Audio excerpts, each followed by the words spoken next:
Hey, switch on the lights.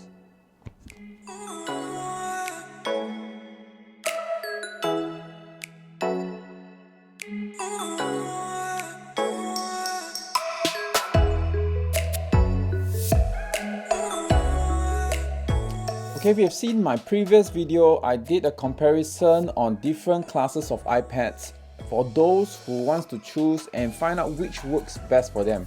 But today I'm going to talk about the budget iPads.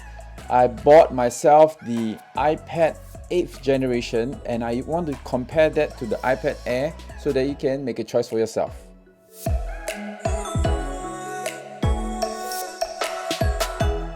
Okay, let's start off by talking about the cost. What I have here is the iPad Air 4th generation model. This has 64GB of storage and is only a Wi-Fi model. And this will set you back at $879. Okay, I have got the blue version here, which is pretty nice. And then I have the iPad 8th generation. So this is the cheapest one that you can get on Apple, and this has 32GB of storage and is only Wi-Fi enabled. There is no cellular function in this particular model, but this is the cheapest one, and that will set you back at $499. And if you do want to consider increasing the productivity of this device, you can get the Apple Pencil 1st generation, and that will set you back at $138. You are not able to use the Apple Pencil 2nd generation on this particular iPad. You can only use this on the iPad Pros or the iPad Air 4th generation model. And this 2nd generation Apple Pencil is at $189. So if you want to even increase the productivity, you can of course go for the Smart Folio keyboard for the iPad Air, which will set you at $269. Or you can go for the Smart Keyboard for the iPad 8th generation, which is at $239. So in total, if you decide to put these two guys and make it into a productivity machine instead of just a browsing device or watching video, your total cost for the iPad 8th generation will set you back at only $876. But if you were to go for the iPad Air, the total cost including the Smart Folio keyboard and the 2nd generation Apple Pencil, and that will set you back at $1,337. So definitely the iPad 8th generation Wi-Fi at 32GB model will be the cheapest iPad to go for, even if you were to include the Apple Pencil and the Smart Keyboard. As for performance wise, the iPad Air comes with the A14 Bionic chip, and for the iPad 8th generation, it comes with the A12 Bionic chip. And for screen size, this is 10.2 for the iPad 8th generation and 10.9 for the iPad Air.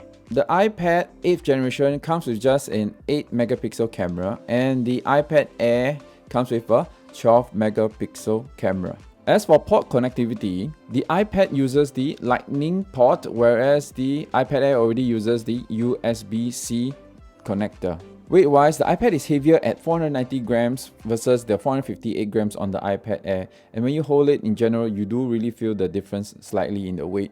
And maybe due to the corners of the iPad Air, it does feel a little bit better to hold, whereas the sides of the iPad are a little bit rounded. So it depends on what type of feel you like. But in general, both are quite comfortable to hold in the hands. And both units can also last up to 10 hours each, so you can easily use this for the entire day.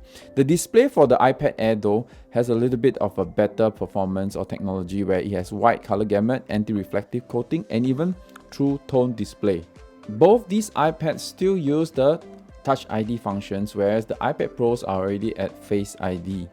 So should you go and get either of these iPads that you think fits your budget, or maybe even wait for the iPad 9th generation, which is going to be the successor to this cheapest iPad 8th generation? And that rumors are that that model will come with same display, slightly thinner iPad, definitely an upgraded A13 processor instead of the A12. That's how Apple always does things. Maybe increasing the 32GB, which is really too low unless you're really using it for simple usage and you don't have really a lot of apps going for it, but otherwise 64GB will be a good start. So I suspect all these changes will be coming out as per the rumors, and maybe if you want to hold off just before getting this guy and just wait for the next version, which is going to be out soon. By the time it announces in September, it probably will be available in October or November. So my final thoughts are that the iPad Air definitely is a more modern looking device, right? I still like the overall shape, the overall design aspect of it, that is heading towards like what the iPad Pros, the iMac, and even the iPhone 12 series, those are design language that Apple is using right now. And I really do agree that this is a much more modern design without the Touch ID on the face and Touch ID on top. Then that takes away and keeps the aesthetic as clean as possible. But that said, this is not really a budget iPad. You know, when you start adding things up, it crosses that $1,000 mark, and at a base price of $879 is probably quite a stretch as well. So the iPad 8th generation is simply the cheapest, the one that you just want to have an iPad to use. And if you do want to increase its performance and productivity, you can easily do so by minimizing your cost as much as possible, since the Apple Pencil 1st generation is cheaper. And of course, the keyboard, they still have the smart keyboard, and that is also cheaper than the smart folio ones that is being used for the iPad Airs and iPad Pros.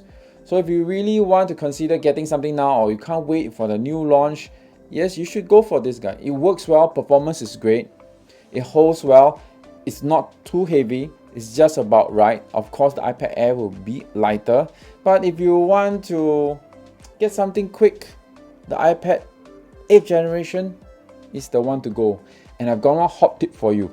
If you have any friends, family, or nephew, or whoever is in a tertiary education, you can ask them to help you to buy, and you will get further discounts off the iPads. So I hope you do like this video. Please like, please subscribe, and hit that notification button so that I can produce more videos like this. And I'll see you in the next one.